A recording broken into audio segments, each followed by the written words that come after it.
السلام علیکم ورحمۃ اللہ وبرکاتہ۔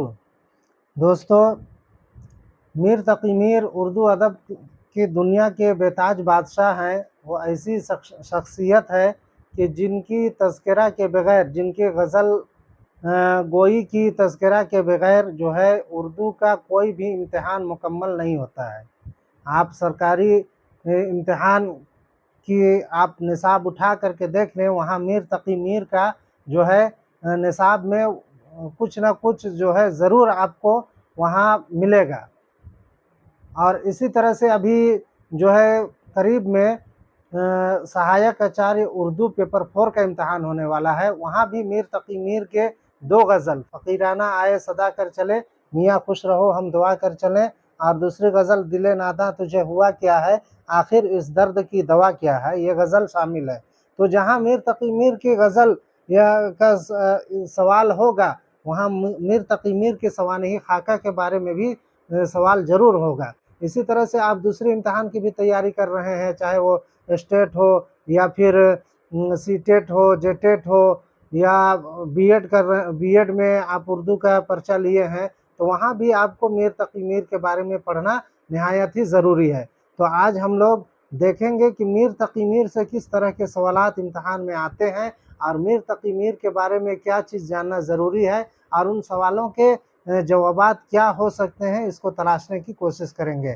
تو آئیے بلا تاخیر ہم اپنے موضوع کو شروع کرتے ہیں، اور اس سے پہلے آپ لوگوں سے درخواست ہے کہ چینل پر اگر نئے ہیں تو چینل کو سبسکرائب کر لیجئے اور ویڈیو کو لائک کر دیجئے، تاکہ آگے آنے والی جو ہے ہم کو آپ سے موٹیویشن ملے، تو ہم جو ہے اسی طرح کی ویڈیو جو ہے آپ کے لیے، آپ کی خدمت میں ہم پیش کرتے رہیں گے۔ تو آئیے بلا تاخیر ہم شروع کرتے ہیں کہ میر تقی میر کی مختصر سوانحی خاکہ۔ یہ خدائے سخن، یہ میر تقی میر کی جو ہے نام ہے، خدائے سخن سے ہی جانا جاتا ہے ان کو۔ ان کے جد اعلیٰ پردادا جو ہے حجاز سے تلاش روزگار میں جنوبی ہند میں وارد ہوئے تھے۔ تو میر تقی میر کے دادا کیوں آئے، یہ پردادا لوگ کیوں ہندوستان آئے تھے؟ تلاش روزگار میں۔ اور ان کے خاندان کے کچھ لوگ اکبر آباد، اردو ادب کی دنیا میں اکبر آباد کو ہی یہ آگرہ کو ہی اکبر آباد کہا جاتا ہے، جو اس زمانے کے مغل حکومت کا دارالسلطنت تھا۔ میر کے دادا اسی خاندان سے تھے جنہیں فوج میں ملازمت مل گئی۔ وہ 50 برس کی عمر میں اللہ کو پیارے ہو گئے۔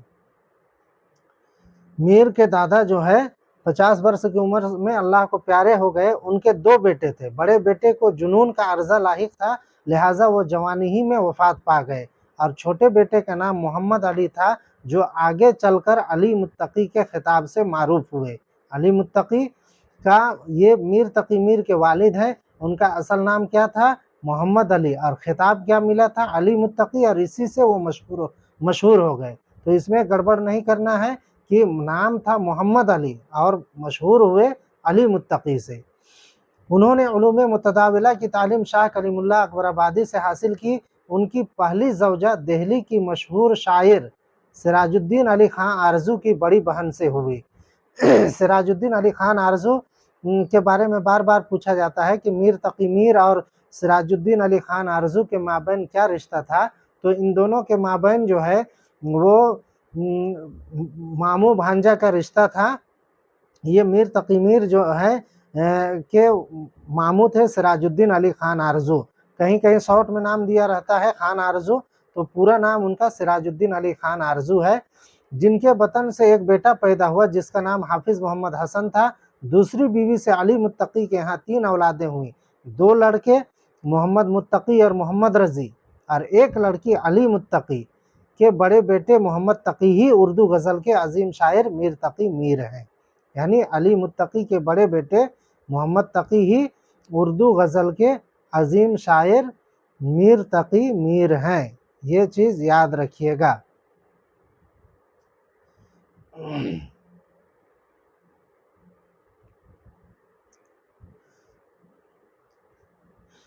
میر تقی میر کا اصل نام محمد تقی تھا۔ وہ 1135 ہجری بمطابق 20 ستمبر 1722 عیسوی کو اکبر آباد یعنی آگرہ میں پیدا ہوئے۔ یہاں پر یہ بات یاد رکھیے گا کہ بعض کتابوں میں آتا ہے کہ 1722 عیسوی کو میر تقی میر کی تاریخ پیدائش تھی، اور بعض کتابوں میں آتا ہے 1723 عیسوی کو۔ ذکر میر کے مطابق علی متقی کی تاریخ وفات 18 دسمبر 1723 عیسوی ہی ہے۔ لیکن دونوں چیز یاد رکھنی چاہیے، دونوں باتیں یاد رکھنی چاہیے کہ میر تقی میر کی تاریخ پیدائش جو ہے 1722 بھی آتا ہے اور 1723 بھی آتا ہے۔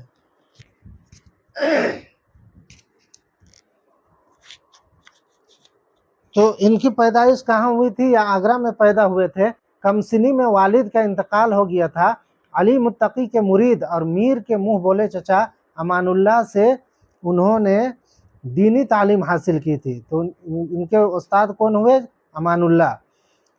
ابھی 10 برس کے تھے کہ چچا امان اللہ ملک عدم کو سدھار گئے، یعنی ان کا بھی وفات ہو گیا۔ میر کے والد کو اس سانحہ کا اتنا رنج ہوا کہ سال بھر کے اندر اندر وہ بھی اللہ کو پیارے ہو گئے۔ ذکر میر کے مطابق، یہاں آپ دیکھیے، ذکر میر کے مطابق علی متقی کی تاریخ وفات 18 دسمبر 1723 عیسوی ہے۔ اب میر تقی میر بے سہارا ہو گئے اور وہ آگرہ کے گرد و نواح میں روزگار تلاش کرنے لگے۔ مجبور ہو کر 1734 عیسوی میں تلاش معاش کے لیے دہلی کی طرف روانہ ہوئے۔ کچھ مدت بعد ان کی ملاقات خواجہ محمد باسط سے ہوئی، جو ان پر ترس کھا کر اپنے چچا سمسام الدولہ کی خدمت میں لے گئے، جو علی متقی سے عقیدت رکھتے تھے۔ یہاں پر یاد رکھیے گا کہ سمسام الدولہ جو ہے یہ خواجہ محمد باسط کے چچا تھے۔ تو میر تقی میر کو خواجہ محمد باسط جو ہے سمسام الدولہ کے پاس لے گئے۔ تو پرشن ہو سکتا ہے، کوشچن ہو سکتا ہے کہ سمسام الدولہ کے پاس کس کے توسط سے علی متقی گئے تھے؟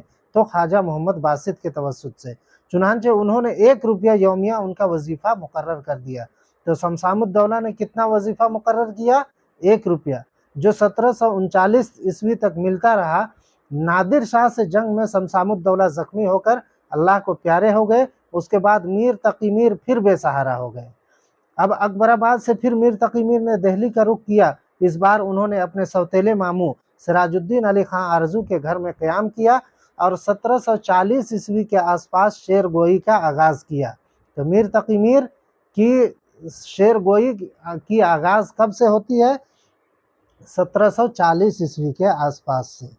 دہلی پہنچنے کے کچھ دن بعد ہی میر تقی میر جنون کے عارضے میں مبتلا ہو گئے، جو ان کا خاندانی مرض تھا۔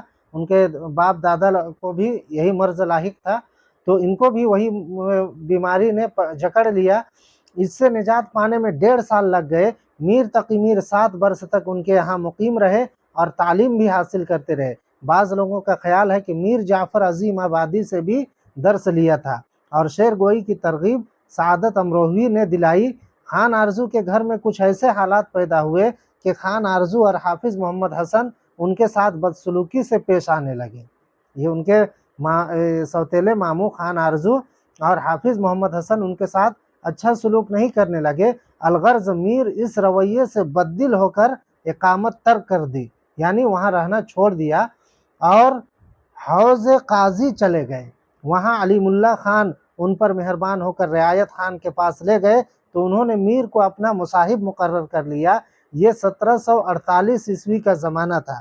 نازک مزاجی کی وجہ سے میر تقی میر رعایت خان کے یہاں زیادہ دنوں تک نہ رہ سکے۔ ان کی مزاج جو ہے بہت نازک تھی، اور 1749 عیسوی میں مصاحبت ترک کر دی، یعنی ان کے ساتھ رہنا سہنا چھوڑ دیا۔ کچھ دنوں بعد میر تقی میر نے نواب بہادر جاوید خان کی ملازمت اختیار کر لی۔ یہ ایک طرح کی اعزازی نوکری تھی۔ یہ ان کے فراغت کے دن تھے، اور اسی زمانے میں انہوں نے نکات الشعراء ترتیب دینا شروع کر دیا۔ اسی زمانے میں انہوں نے نکات الشعراء ترتیب دینا شروع کر دیا۔ یہاں پر یہ کتاب جو ہے بہت ہی امپورٹنٹ ہے، اس کو بالکل جو ہے ازبر یاد رکھنا چاہیے کہ میر تقی میر کی یہ نکات الشعراء یہ کتاب جو ہے یہ فارسی تذکرہ ہے، جس کو میر تقی میر نے خود جو ہے لکھا ہے، اور یہ فارسی تذکرہ ہے، اور اس میں شعراء کرام کا، شاعروں کا تذکرہ اس میں ہے۔ کل 103 شعراء کا اس میں تذکرہ ملتا ہے۔